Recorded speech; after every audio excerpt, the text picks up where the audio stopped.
Bonjour à tous et bienvenue dans cette nouvelle vidéo qui traitera des bases de PowerPoint. Mais tout d'abord et avant de commencer, si vous souhaitez aller plus loin dans les explications, je vous invite à cliquer sur les liens de formation dans la description et si vous ne souhaitez pas rater mes vidéos sur la comptabilité, la gestion et l'utilisation des outils tels que PowerPoint dans le monde de l'entreprise, n'hésitez pas à vous abonner à la chaîne. Alors nous voici dans PowerPoint et je vais donc vous montrer les bases de son utilisation pour créer un petit diaporama relativement très simple. Alors qu'est-ce qu'on a? On a bien sûr la barre de menu que vous connaissez bien si vous utilisez la suite Microsoft. Alors on a quoi? On a par exemple ici notre onglet classique de fichiers où on y retrouve bien entendu l'ensemble des modèles prévus dans PowerPoint. Alors c'est le même fonctionnement que dans Excel. Dans Excel vous avez là aussi les modèles prédéfinis. Vous avez la possibilité de chercher vos modèles ici dans la barre de recherche et vous avez l'ensemble des documents que vous avez créés, que vous avez manipulés de manière récente. Vous avez ici la possibilité de créer un nouveau document, donc voilà, vous avez un peu plus de détails sur les différents modèles. Ouvrir, ça vous connaissez très bien, quand vous cliquez là-dessus, ça vous ouvre votre répertoire et vous pouvez aller sélectionner le fichier que vous souhaitez ouvrir. Ici, la petite partie d'information, pas très importante, la possibilité d'enregistrer, enregistrer sous, imprimer, partager, exporter, fermer, les éléments de votre compte ici, votre avis et options. On ne va pas s'attarder sur cette page-là. Regardez, je vais faire un petit retour et j'arrive directement dans l'accueil. Qu'est-ce que nous avons dans l'accueil? On a ici une page blanche comme ceci où il y a marqué « Cliquez pour ajouter un titre ». Et c'est notre première diapositive. C'est donc ici que tout va se passer. Qu'est-ce qu'on a directement en accueil? On a, regardé ici, nouvelle diapositive, donc avec différentes combinaisons. Par exemple, là, j'ai une diapositive de titre, c'est ce que nous avons ici, c'est ce qu'on a généralement comme première diapositive pour annoncer le sujet. On va mettre un sujet quelconque, alors on va mettre « Pourquoi vous abonnez à ma chaîne YouTube ?» Tout simplement. Regardez, c'est souligné en rouge, je vais voir ce qu'il me propose. Voilà, il met la majuscule automatique. Qu'est-ce que je peux faire? Je peux bien entendu sélectionner mon texte et regarder, le mettre en gras et le modifier très classiquement avec cette petite fenêtre qui apparaît ou alors modifier avec les éléments ici du bandeau d'en-tête. Donc je peux placer mes éléments ici, regardez, là j'ai ma zone de texte dans ce cadre-là. Je peux bien entendu la déplacer comme ceci, vous voyez il y a des repères qui apparaissent automatiquement dans Excel, des repères verticaux et horizontaux pour vous notifier que la forme est placée au milieu ou non de votre document, voilà comme ceci. Donc pourquoi vous abonner à ma chaîne YouTube? Ensuite on peut avoir un petit sous-titre qui va se placer là en bas. On peut mettre n'importe quoi, par exemple par Julien, tout simplement, hop. Ce que je peux faire, c'est sélectionner mon texte, mettre en italique par exemple, en gras, en diminuant la police, comme ceci. C'est très simple. Une fois que j'ai fait ça, qu'est-ce que je peux faire? Je peux intégrer des éléments à ma diapositive. Regardez, ici, dans les dessins, j'ai la possibilité d'avoir divers éléments. Par exemple, si je clique sur la flèche comme ceci, regardez, j'ai une petite croix qui apparaît au niveau de mon curseur et je peux, regardez, dessiner une flèche si j'en ai envie. Je vais faire un petit retour, voilà. Et bien sûr, j'ai d'autres formes. Par exemple, si l'idée me vient de vouloir créer éventuellement un petit cadre comme ça autour de ma première diapositive. Je vais sélectionner comme ceci un carré, je vais le dessiner comme ça. Voilà, comme ceci, hop. Je peux bien entendu le déplacer. Voilà. Et qu'est-ce que je peux faire? Je peux modifier ma forme, donc là de manière très classique, comme sur Excel. J'ai ici, regardez, un onglet de forme qui est apparu avec les différentes dispositions possibles. Par exemple, pour le remplissage, je peux choisir de ne mettre aucun remplissage, comme ceci, pour ne faire apparaître que les bordures.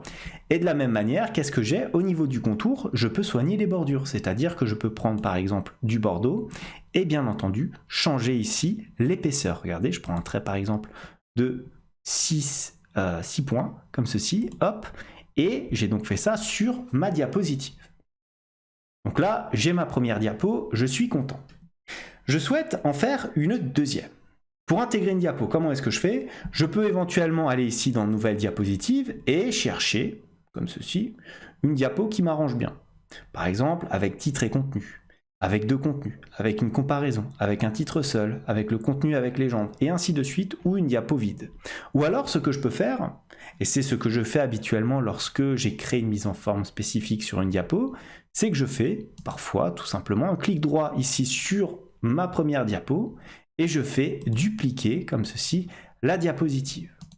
Bien sûr, quand vous faites un clic droit, vous avez un ensemble d'éléments qui apparaissent. Donc regardez au niveau de la disposition, vous pouvez changer la disposition de votre diapo en cours.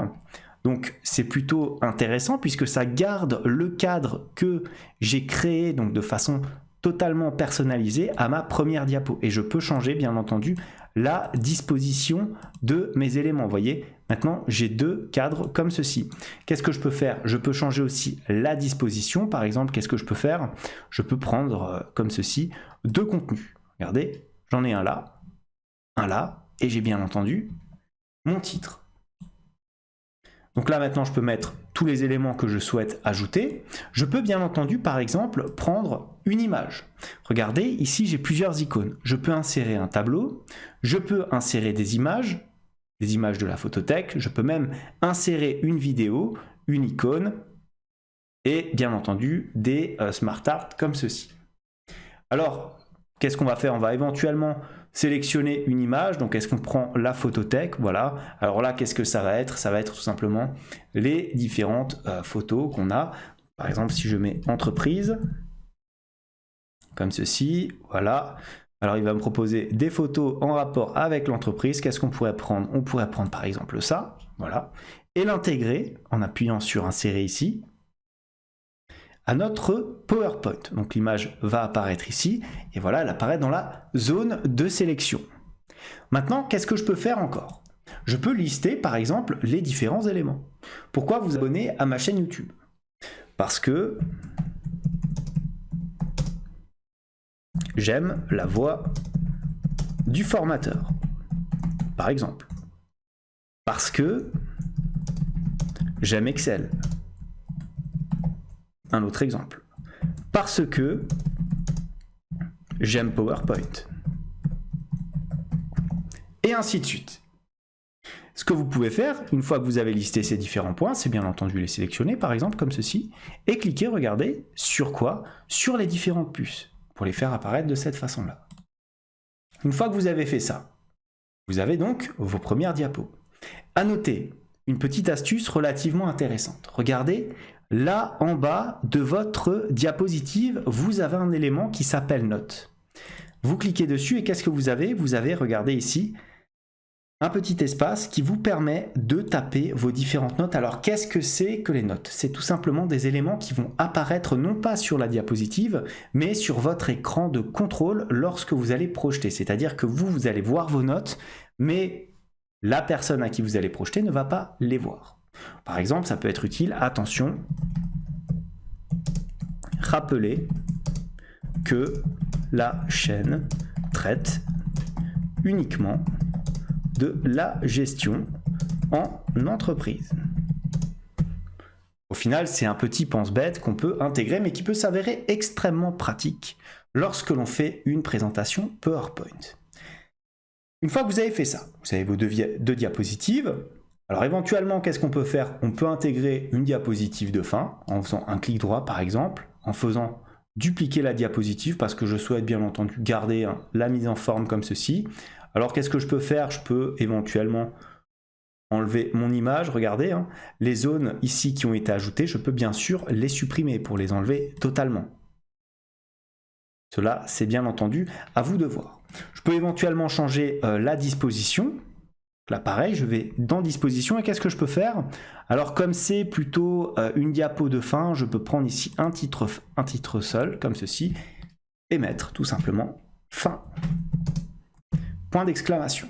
Voilà, j'ai donc clôturé ma diapo, je mets tout ça en gras, je peux centrer mes différents éléments, je peux déplacer comme ceci ma zone de texte vers le bas, pour la mettre un petit peu plus au milieu, ce qui me permet aussi d'augmenter la taille de la police. Regardez, hop, hop, on le place bien au milieu.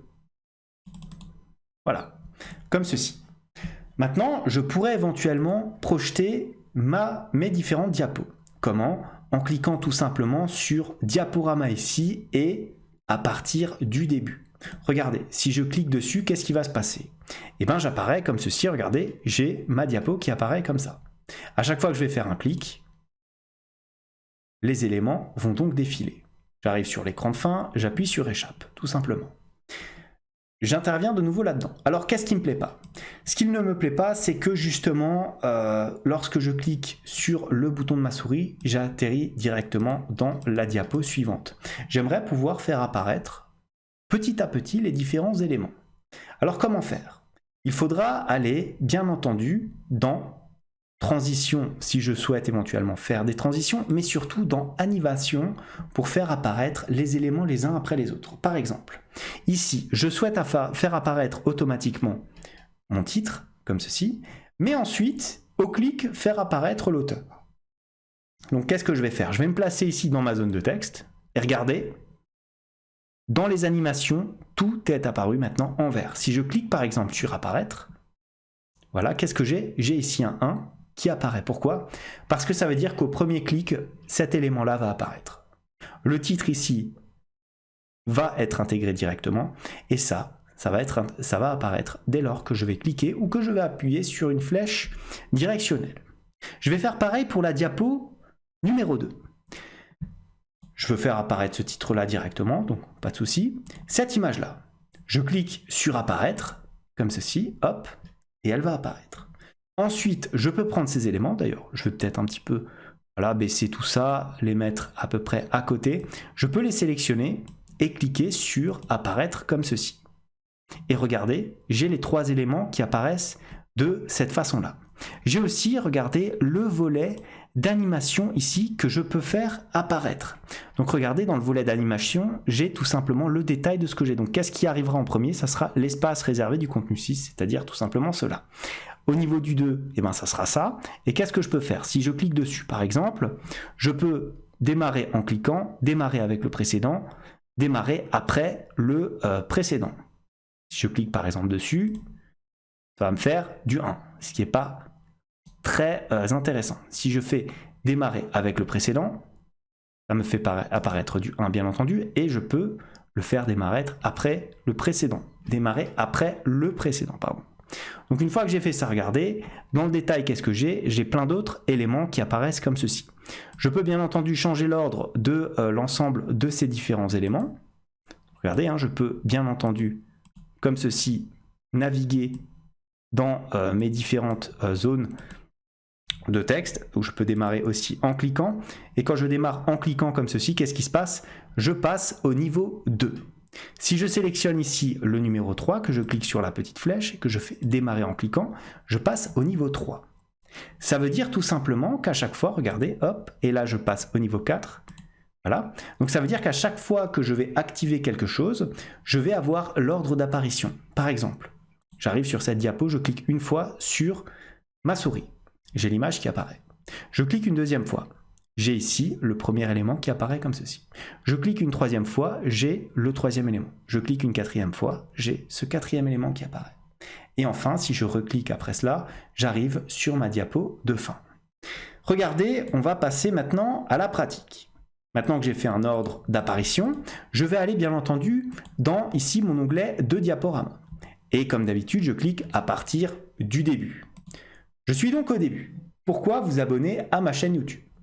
Marqué, l'auteur n'apparaît pas. Je clique sur ma souris. L'auteur apparaît. Je clique encore une fois. Je passe à la diapositive numéro 2. Constatez qu'il n'y a pas les éléments pour l'instant. Je clique sur ma souris. L'image apparaît. Je clique encore une fois parce que j'aime la voix du formateur. Je clique encore une fois parce que j'aime Excel. Je clique encore une fois parce que j'aime PowerPoint. Je clique encore une fois et regardez, j'arrive sur ma diapo de fin. Et là, si je clique, j'apparais sur l'écran noir, je fais échappe et je suis de retour sur mon fichier de travail. Voilà donc comment faire un PowerPoint relativement basique. C'est relativement intuitif, je ne pense pas que ça va vous poser de problème. C'était tout ce que j'avais à vous dire pour cette vidéo. Si elle vous a plu, n'hésitez pas à le mettre en commentaire. N'hésitez pas aussi à me dire si vous souhaitez d'autres vidéos sur PowerPoint. Comme d'habitude, N'hésitez pas à vous abonner à la chaîne si ça n'est pas fait. En tout cas, moi je vous dis merci et à bientôt pour une nouvelle vidéo.